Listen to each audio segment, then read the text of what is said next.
Amazing. Yay. Yay. Okay. Oh my gosh. How are you? Hi. Hi. How was your week? It's been good, I think. Yeah? I think. How's your week? I feel like I've been since I got back from Tokyo, I've been like climbing out of the editing hole where it's just like constant need for client edits. And I felt very overwhelmed. Like I had they were just like piling up and piling up. Yeah, sometimes I just don't want to do it. Yeah, it just was highly stressful, and like there were days that I cried. But let me know if you think this sounds stupid. Let's show you the first part. Welcome to Between Two Lenses. I'm Kale Vox. And I'm Alex Zak. Together we're here to explore the world of photography and creating through a different lens, a more honest lens and from a less technical perspective. As two female photographers, we navigate a unique journey filled with challenges, triumphs, and joys of creating art through our lenses. We'll be talking about our work, reacting to yours, exploring the impact of beauty standards in our field, and what it's like being a woman in this industry. So whether you're a seasoned photographer, a beginner, or just someone who appreciates honest chat, we hope to inspire you to see the world in a new light and maybe make you laugh a little. As Reinhardt said, art is too serious to be taken seriously. This is Between Two Lenses. Let's get into it.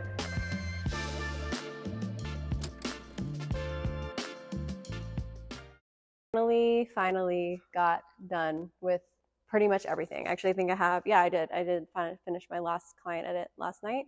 So I'm like officially caught up with all your stuff. With all my stuff. Do you feel amazing? Well, yeah, but then I have I got a whiteboard. I got like a whiteboard to put all my shit on.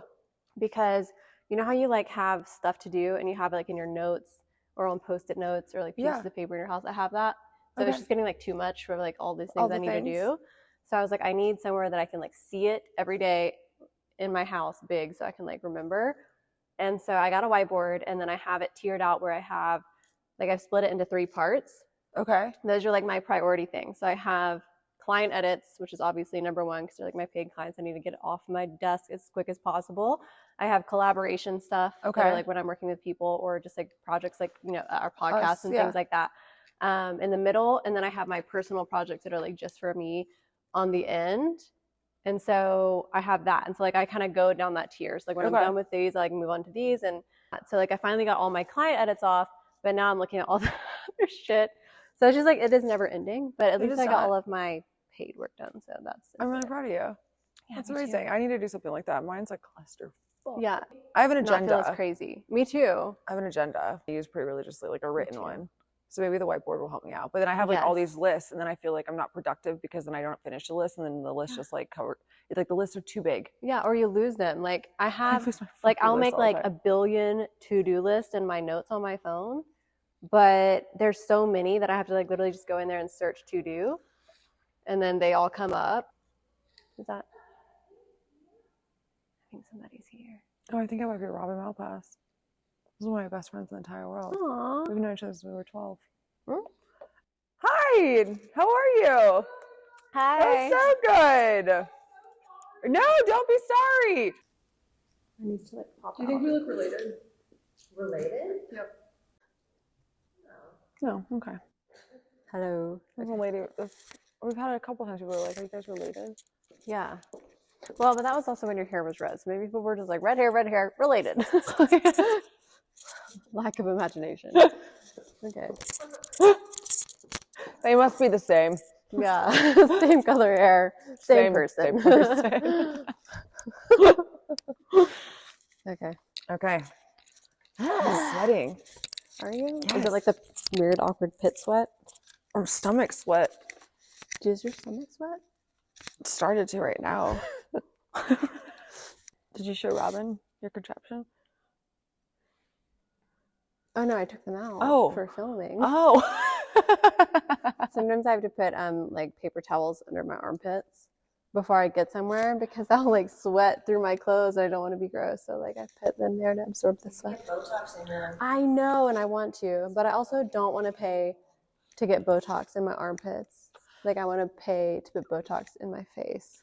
Yeah. Where people are going to see it. Well, if you're not sad about being on the internet, Amy would put Botox in your armpits for free. I'm sure I'll ask her tomorrow. Done. But she has to film her. Oh, 100% you can film my armpits. Okay, perfect. These things are always sweaty. Okay, perfect. All right, Amy, we're coming to you.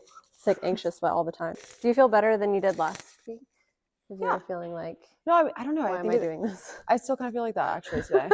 I still feel like that. I woke up this way. I've just been super uninspired recently. But then I was going through my older pictures today, and I was like, I have not done any like really fun collabs for like a long time. And I feel like that definitely gets like the spark going of like kind of looking for fun things to do, and I just haven't done it because I was like, I'm not doing that. I almost got like to be like a brat thinking like I'm gonna get paid for like all this, and I'm like, well, it's like for fun and for free is like really good for my soul. You know, like not doing it all for money all the time, because it's been such a healing journey, like having the photography as a craft, that like I get spoiled sometimes. I forget like why I started doing it. I posted about that not too long ago, the fact that like when we begin or when we start in this industry or this craft, all we want to do is get paid clients. But when we get into that and like it's years in, all you want to do is have time to do free shit. Yeah. You don't really realize what a blessing it is to have so much free time when you're building your books, when everything is just like for art's sake.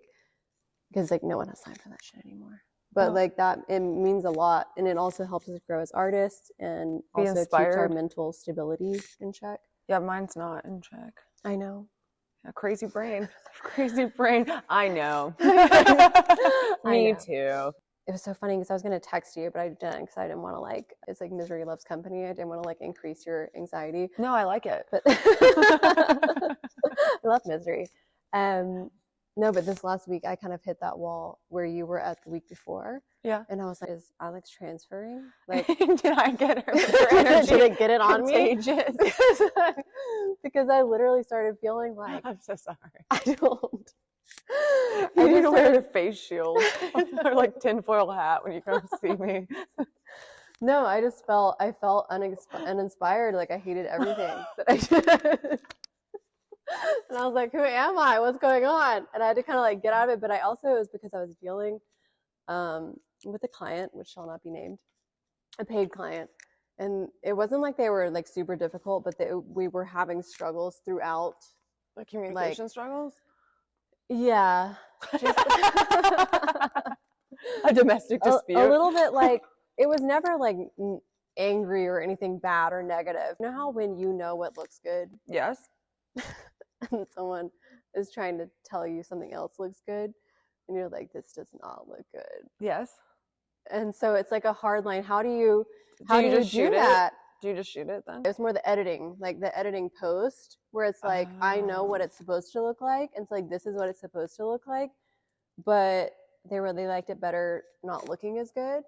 And it's their choice. So it's like, I made it very clear because I'm like, look, you're the paid client. I obviously want you to be very happy. But like, just from my personal experience, this does not look like it's supposed to. But I'll do whatever you want. And then I realized what they wanted wasn't something that was achievable, which is even worse. They're like, I want to be in water, but you're in the studio. They had been using their cell phones, and it was obviously like cell phone footage. Okay. Throughout, I like how you said footage. Footage. Somewhere along the process, I don't know what happened, but then they got it into their brains that they liked the way that the cell phone footage looks.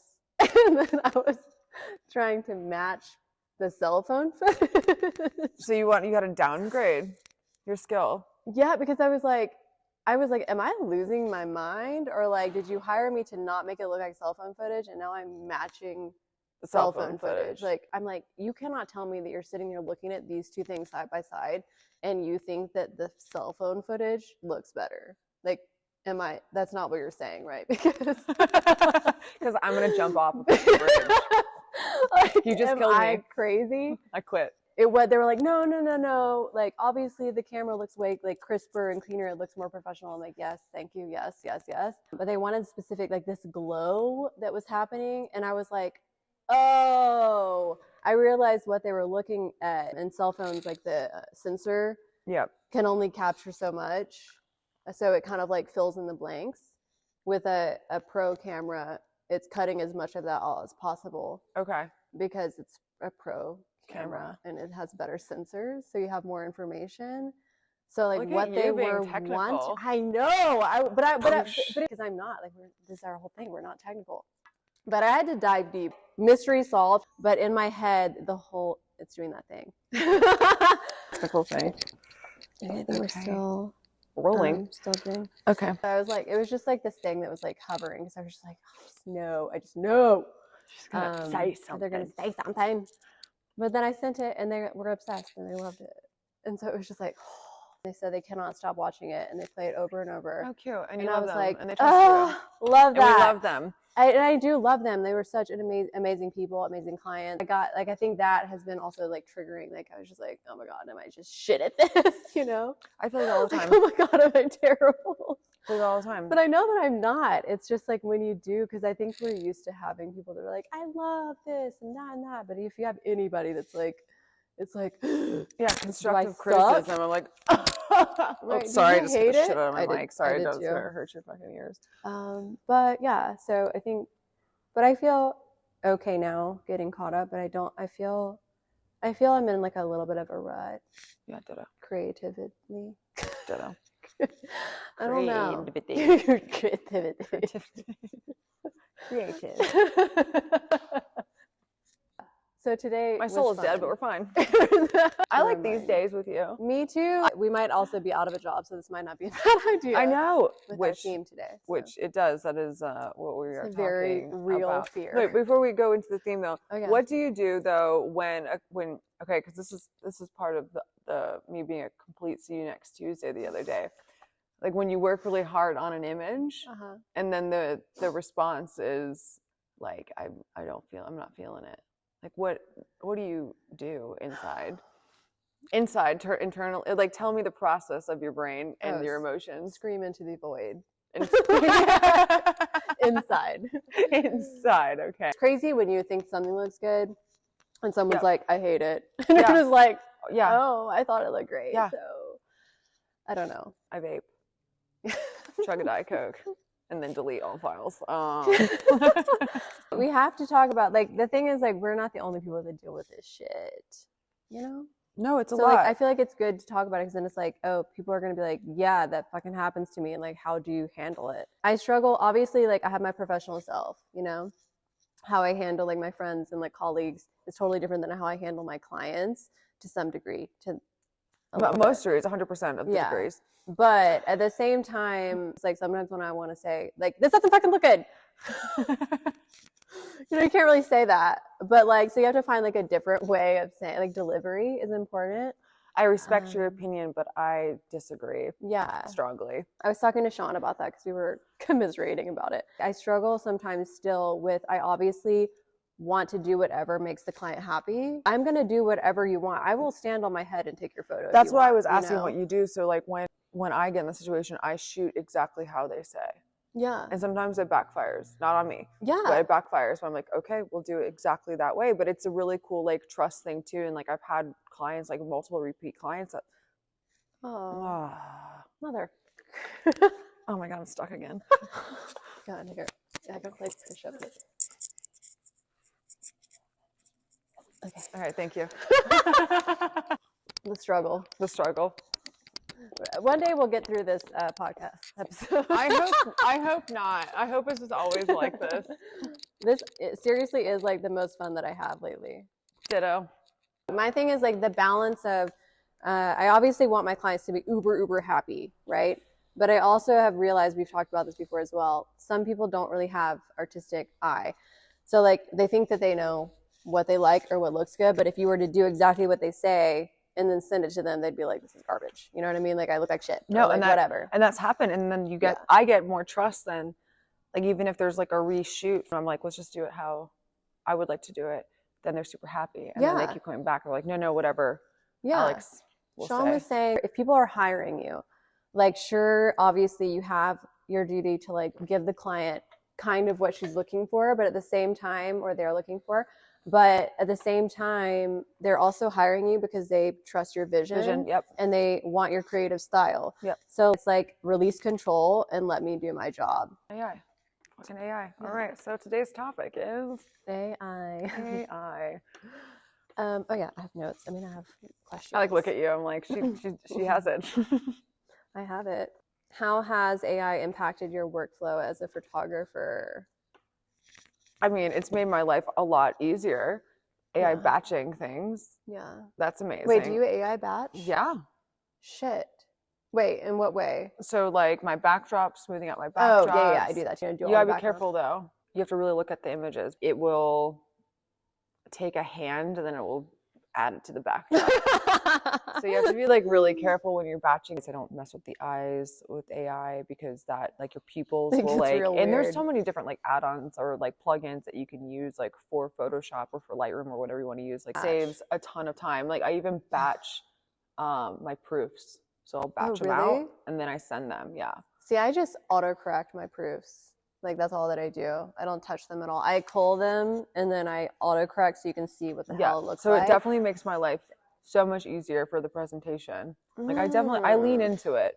I don't let it take control though. I just like lean into letting it help me, which is great.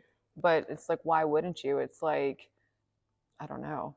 Using a whittler versus a, you know, like a lighter versus like two sticks. Two sticks, exactly. It's like if you have the tools and like use them. Yeah, it's made a huge impact on time. I spend the most time retouching face, which is very taxing and time consuming, and hair and whatever. But I do love like the background. Oh my God. Like before, people don't really like if you had any scuff marks or any like wrinkles in the background, you had to like manually go in and clone stamp, like a billion clones. And I'm like, that is like ridiculous. Or like drop the clear. There's just a lot. So now that I can batch the backgrounds, love that. It takes so much time. Love it. We have a friend that's not on camera that's sitting here, but I would spend so much time on my editing, like hours and hours and hours until I found these like different plugins, and I also hired a retoucher. It's definitely cut down on my editing time. So I love it for that. I also love it for removing certain things that I don't want in the image. Like if they have like a hair tie on. That is nice. Oh my God. You know, because we forget about that all the time. And then we're like, we have 100 images with like a hair tie on their wrist and we're like, fuck. But AI makes it very easy to remove that, and it like fills in the blanks. Or expanding, like I've shot in some places that have weird stuff going on up high or something, and I don't want it to be there because it's distracting. It obviously looks like we're on a set. So I can just easily AI that out and it fills in the blank. Sometimes it's like accurate-ish, and sometimes it still adds a star. Does weird stuff. Yeah, it has a life of its own. Yeah, but do you have like a long lag time every time it has to AI? Because that is the only when thing I that do the batching. Me. I don't like that. But I don't do it as much now. It's just like everything that I send everything out almost for my retouching. I want to get to that level, but I also don't want to split my money in any sort of way. No. I'm a greedy hoe. I know, but then you make more. I'm like, I know. It was so hard for me to let go. But I'm like, that looks good. But just, living the mole life. Yeah. I know. I'm such a mole. My house with like a hoodie on and like no makeup and like. What is it? You don't always look like this. That's what I was telling Robin. I was like, yeah, I don't know. I need to get better. She's like, my hips hurt. And she's like, I've been sitting like that for a long time. I'm like, no, like my friends haven't seen me. Like, I'm crazy. My friend called me recently, she was messaging me. And she was literally like, girl, are you alive? She was like, I literally haven't heard from you, seen you in just editing. Months. I was like, I'm so sorry. I was like, it's not just you. I just literally working so much that I like forget that people exist outside of like me and my computer. your AI. So depressing. Yeah, even with AI. So like imagine without it. Like that's what I mean. Like it has definitely there's no life. There's just none. AI's definitely given me a little bit of life because it does make things a lot quicker. For sure. So I'll give it that. Are there any ethical considerations? No, not that one. Okay. No, the one above. Wait, this one right here. They're like the one that's next. Wait, let me read it and make sure. How do you believe AI technologies can enhance the creative process in photography? Yeah. That one? Yeah. I am faster. Because in like, we've talked a lot about how scary like real AI images are these days because you can make it look like a photo. I will say, I think they're good for inspo. Oh, because, yeah. Some of or them even like people that make them. I'm like, this would be good for like storyboarding. I know Sean uses it a lot for storyboarding. Now she can make, if she sends something to a client. There's some like really cool ones out there. Yes, though. and you can save it. It's stuff that you probably wouldn't have thought about other than that. And so like seeing some of them, you're like, oh, like she has pearls all over her face. Yeah, like let's do that. And you can apply it into the physical realm, I think, and make like an actual real life version of an AI thing. So I think it's cool for that creative aspect because it's stuff that maybe because AI is so like we humans wouldn't sometimes think of it, but the computer does. Yeah. Okay. Are there any ethical considerations you take into account when using AI in your photography projects? No. I do ask for, because I do ask permission from all of my clients when they sign waivers saying that they're okay of like there's certain different like retouching methods and like are you okay with that? Yeah. With that like, and then I also it's like kind of. Do you ever have someone that's like, no, I don't want to be retouched? No. Yeah, no, never have that. But I think it's more of like I just want to make sure they know that like I'm not the only one that's looking at the image, that I don't have like 100% creative control of like how the retoucher might be retouching. Oh, right. I like to have the full approval of what I'm doing to your face, or like what the computer might be doing to your face. I think the other ethical things would be kind of what we were talking about last week with the reality of the subject or the situation. Right. There's only so much I'll change unless it's like a super creative project that's like not selling a product. Yeah. Like I'm not gonna, it makes me feel a little ooky by making it look something that it's not. Yeah. But if it's a creative, like if you, for like an album cover or something like that, and you're like, I want snake skin, I want to be half shark, alligator, half man, I'll be like, fuck it, let's do it. You're like, done. Done. I think about that a lot too with just like AI rendered images. They're so good though. So perfect. They're so perfect. Like the old money ones that are out right now. I'm like, but I'm like, bro, like as if we didn't have enough to deal with, like as women in like this world of always chasing after perfection. It's one thing to have like real life people that are face tuning their face to death, and we know that it's not real, but like we still see it, and we're like, God, I'm so ugly today. Oh God, I had a fucking 8-year-old tell me the nicest thing yesterday. What'd she say? She goes, your face looks like it has a filter on it. That is top tier compliment. And I was like, is that a good thing? She goes, yes. And I was like, yes. That means your skin is banging. Or I just look filtered. Yeah, you just look flawless. My 5-year-old told me that my teeth were golden. Wow. Thanks. I mean, yeah, I'll take good teeth any day. So she bought 20 strips of white strips. Your teeth match your hair. Oh, I thought she meant golden in like a complimentary way, like golden, like not like yellow. Yeah, she was like, that's sweet. And I'm like, yes. And she's like, no. Well, your teeth do look good from here. Yeah, they look great from here. She's like, thank you. I've whitened them 10 times today. My teeth are so she's like, sensitive. they're burning. My only gums are straws. receding 'cause they're so fragile. No, an animal. Fragile. I feel like now we have also ourselves to compare to AI. And I'm like, I my want to God. look like the AI version of me. Like sometimes I'll see some of the images and I'm like, is that a real person? And like sometimes now the AI is getting so good that I literally cannot tell. And it just looks like a very heavily retouched photo. And I'm like, is this a real human? I know. TikTok has you have to divulge if it's used AI. Think about like now we have to live up as women, we have to live up to these AI standards. Yeah. I mean, I like them though.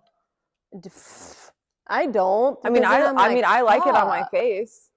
When I put it on my face, I'm like, oh damn. I know everyone does because it obviously makes us look really good. But I'm talking about AI like rendering of images. They're like creating fake people. Which is our next topic. Sometimes I can't tell. TikTok, it flags. If you don't put that AI made it, it'll flag you for like false advertising, basically. Oh, nice. Which I think should be just like across the board, right? It's kind of like in the past, you remember in like 90s, 2000s, when like every mascara commercial were obviously very clearly using false eyelashes. I don't remember that. The biggest false eyelashes you could ever think of. But they wanted you to believe that it was from the mascara. And now in the UK, I know that they can't retouch and they can't wear things like false eyelashes in mascara ads because it's false advertising unless they put it in there. And I've even noticed here now, and like if you go to like CVS or any kind of beauty store, Ulta, you'll see a lot of them are like unretouched, or if they are, especially in the mascara ad, they're either, you can see that they're not wearing anything, their lashes look normal, or it'll be like it has lash inserts. Like they have to put it on the advertising. Oh. And I think that's important because then we're like over here comparing ourselves like, why doesn't my lashes look like these lashes? Because they're not real, girl. I think we should be transparent, you know. Like, were you in Tuscany? No, I was not. I was actually in my apartment. And it's cool that we can do that, but I do think it creates like a thing. It does create a thing. And it's so easy to do. It's way too easy to do. The things that like concerns me, which is why we're so heavily investing our time into this podcast, is that with a lot of the apps, you can just take your face and then make it into a business portrait or like a business headshot, and it's terrifying for photographers. Like for us, I think it is. And even just, you can go on different AI sites too. What's one of them? I can't, just left my brain. But you can pick AI models to wear your product, so you can upload your product, and then they wear it, and then they're fake AI approved humans that were created, and then you don't need to use models, so there goes that. You don't need to use makeup artists, there goes that. You don't need a location, there goes that. And you don't need a photographer. I've seen a lot of that. I've seen a lot of AI influencers now. A lot of companies don't even exist. They're not real, but they're promoting brands. And like you said, it obviously cuts cost for brands. And I'm like, okay, 100%. So we're just gonna have no models, no makeup artists, like we're just not gonna, like, what are all these people gonna do then? Nothing. But sometimes I think, especially with like the headshots, like the things that you'll see advertised, like you don't need a photographer, you can make your own AI headshot. In the past, I could kind of tell a lot of times if it was a photo or AI. Now I've seen some stuff that looks very much like photo, very much that so. like just a very clean retouched photo, and then I realize it's an AI page, and I'm like, no, not real. So I don't know. Like now, in the past, I was like, I don't think it's going to be an issue because it looks like AI. But now I've even been tricked, and I'm like, oh no. Me too. And they're like beautiful. Like there's like runway ones. What are we gonna do? I know you've sent me a runway one. You're like, girl, is this a real photo or is this AI? But I mean, so many people are having issues with it too, like the deep fakes with like they're not real people. And I know that I know there was a lawsuit that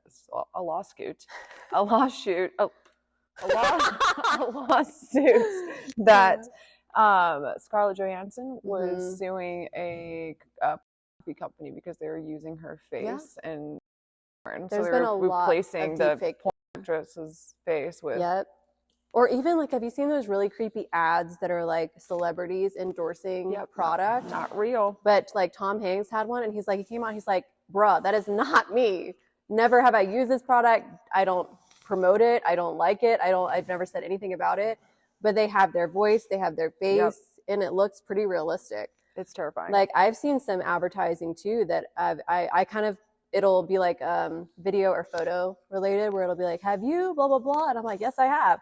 And like, I'll be watching it, like engaged, like, oh, maybe I should do this course. And I realize, is this an AI person? Like, I don't even think this is a real person. It's not real. It's not real. But it's really scary because it's hard to tell these days. And like I said, it's the worst it's ever going to be. Like, imagine in like 10 years. Like, we're not even going to be, like, where's the line in between like real people and AI? And that's where I think it needs to be. There's just going to be podcasts of AI. There needs to be limits. Talking. Yeah. We are AI. But there has to be like rules and regulations, because like now people are just kind of like allowed to do whatever. And it's okay. You can't just use my face or my voice. No.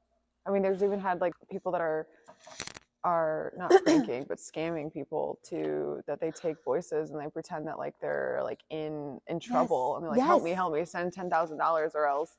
And it's not really them. I heard about this really, really scary story. Like, there were parents talking about how they didn't want to post their kids. It was Kristen Cavallari. Cavallari? I don't know, we can't talk today. Cavallari? Kristen Cavallari? Calamari?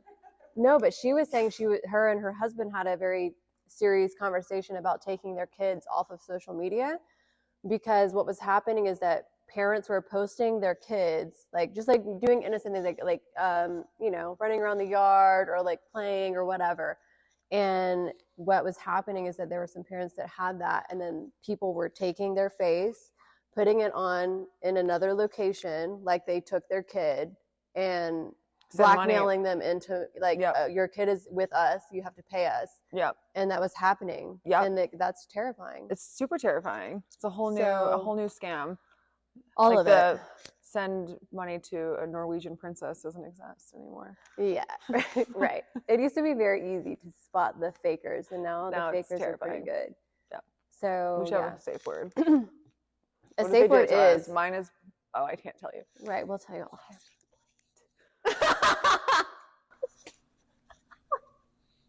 I don't know. Well, no one's gonna guess that. No. So you're safe. The next one? Mm-hmm. Okay. How do you perceive the role of AI in photography, particularly concerning its potential to encroach on traditional photography practices? Well, it's obviously taking our clients. We just don't exist, because actually. People think they can do it themselves. Yeah. Which they can. Wild. They can. For the most part. But like, I don't know, because I think about that. I mean, it's kind of like the whole thing that happened with the writer's strike, or the background people, you know, because what they wanted to do was make AI versions of everybody, scan your likeness, and then use it for forever. So like, if you were going to agree to be in a film, you had to sign away the rights of your likeness, and then they could just never hire you again. They could just use your likeness in the background all the time. And I'm like, what the my thing is if they are going to do that, then give that person residuals every time they use it. Yeah, hell yeah. You know, kind of like if you watch something over and over. I would do it. Use my likeness all you want. Use your likeness if you're compensated, but you're basically saying we're going to pay you once, and then we have the right to use your face for forever. And I think that is insane. So it's kind of the same where it's like, I don't know where the future is with any kind of like artistic job, because at some point it's like, where's the line? Because we're already having it where it is encroaching on people's jobs and livelihoods. Where's the limit? It's unlimited.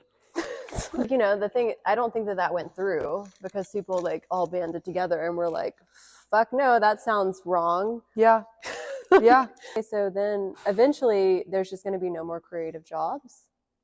That's depressing, man. I think there's going to be a lot of jobs. There's not a lot of, it's like attorneys, writers, copywriters. Yeah, branding. that too. I mean, have you used Jasper? No. What is that? It's like a whole AI. It's like $600 for the year. And you can it will write your like business plans. It'll write your ads. It'll write everything. I mean, I was watching this really awesome video about how like AI can pretty much just create like a business like for you. I did see something. Maybe that's what that guy was talking about. He said he could recreate like Kim K's Skims company, like that. Yeah. Like copy it down to the letter. Yeah. And I'm like, cool, but also like fuck. At some point, yeah, I think it's awesome that we can have these tools to make our mundane task easier. And I think that's what AI should be used for. That cutting out the parts that are just that no one wants to do, and making our lives easier and faster.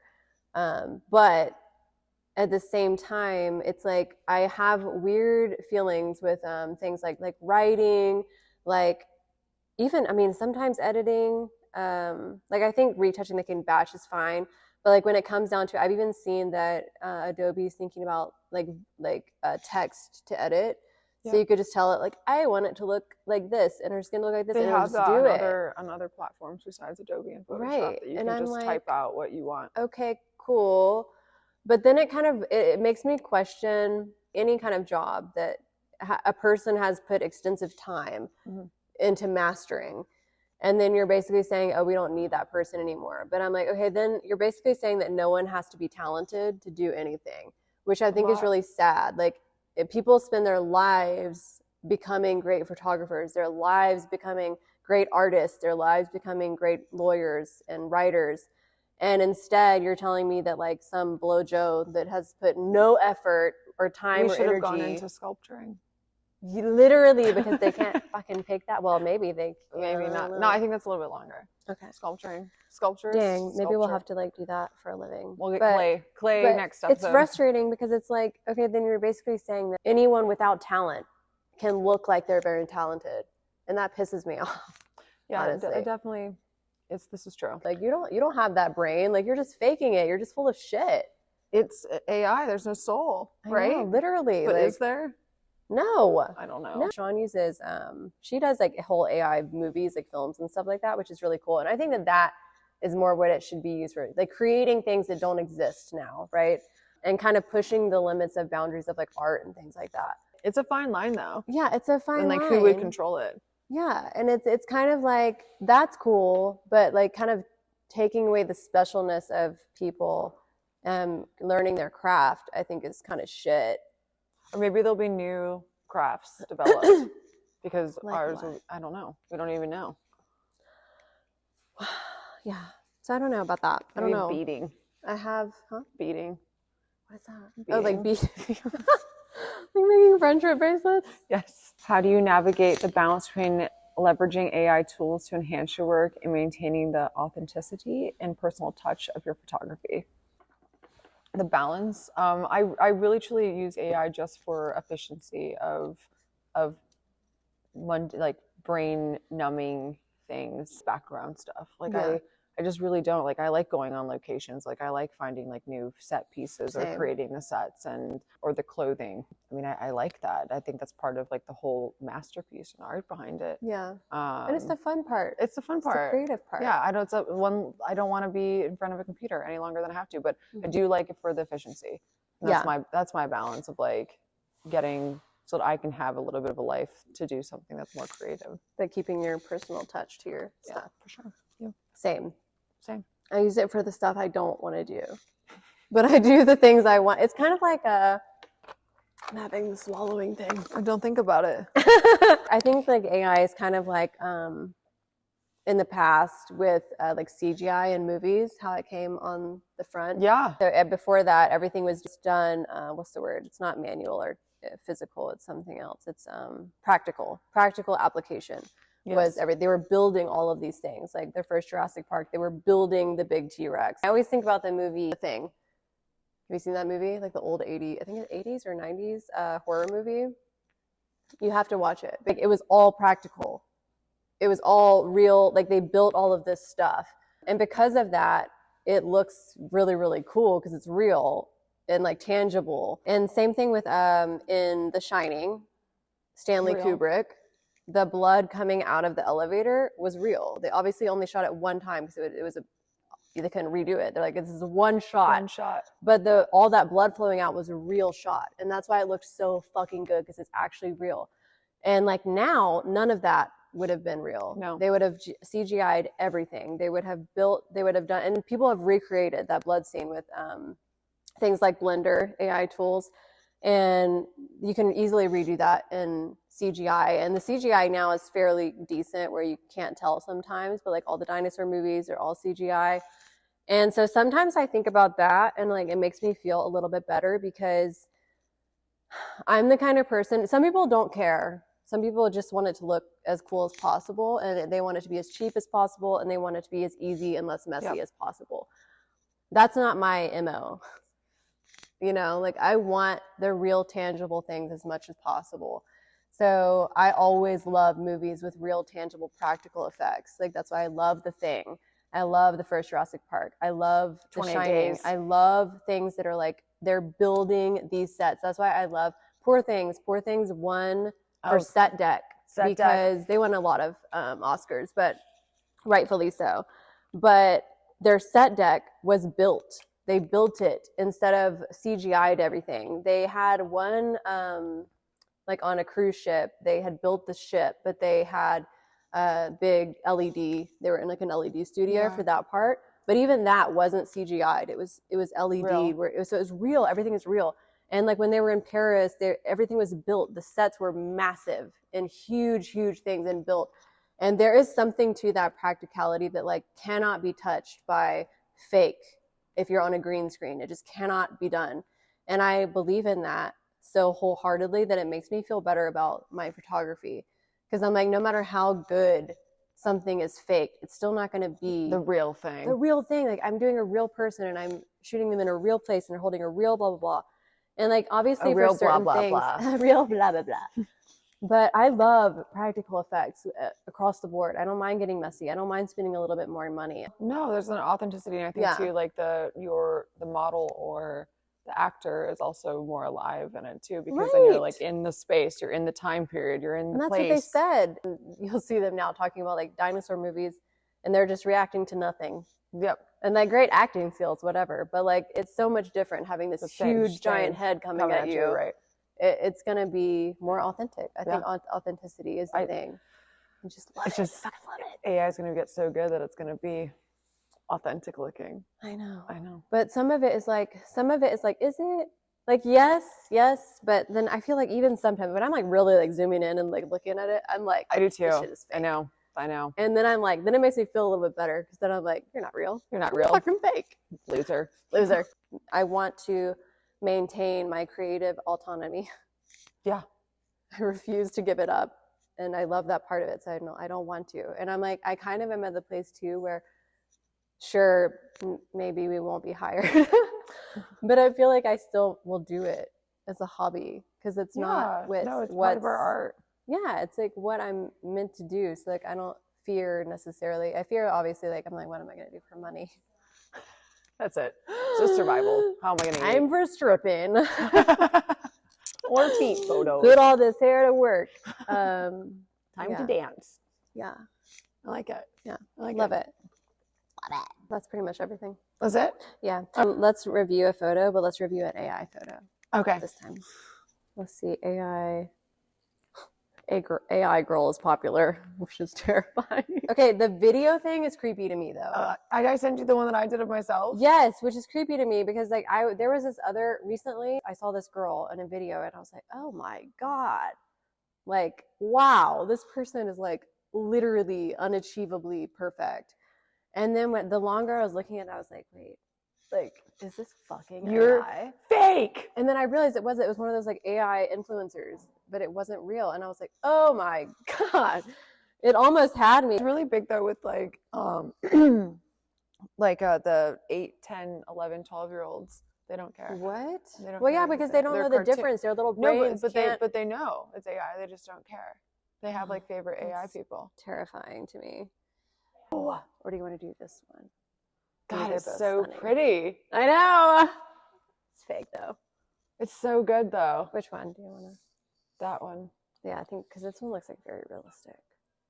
Okay, so this is we're reviewing this AI photo. We're going to put it here so you can see it if you're watching. Okay, so neck's too long. That's what I noticed right away. It is a little long. But there are people with like long necks. That's a really long neck. That's an extra like. There's a big little. That's like a half inch. Oh yeah, because he has like a little bit of a collar. Yes, it should be. His torso should be higher. So I noticed that right away. Yeah. But I mean, the face is perfect. I know. I mean, this is one of the ones that looks pretty realistic. Like if this was a heavily retouched real person, I would believe it. The light looks really realistic. There's an extra eye up there though. Oh shit, I didn't even notice. See, look, this is the thing about AI. Fucking hell, I didn't even see that. AI does weird shit. If you've not played around with it, like you go ahead and like make your little whatever. Hand in the background. It'll give you an extra eyeball in your hair. But this is a really cool concept with like this whole like ice sculpture kind of deal. Oh, I thought it was water. I think it is water, but this one in particular looks like ice too. Ice. I like it. Water that's been it's like a crown, an ice crown. Like this is not something that would be easily achievable in practical effect. I mean, you could make it. No, you could not make a water crown like that. Yeah, I mean, it would just take an actual sculptor or somebody that was making these, but like it would probably be very expensive and a lot of hard work. So it's like stuff like this. It's like I see and I'm like, oh, see, I would love to do something like that, but like it's not really realistic to do. No, also the second set of eyes up on the forehead.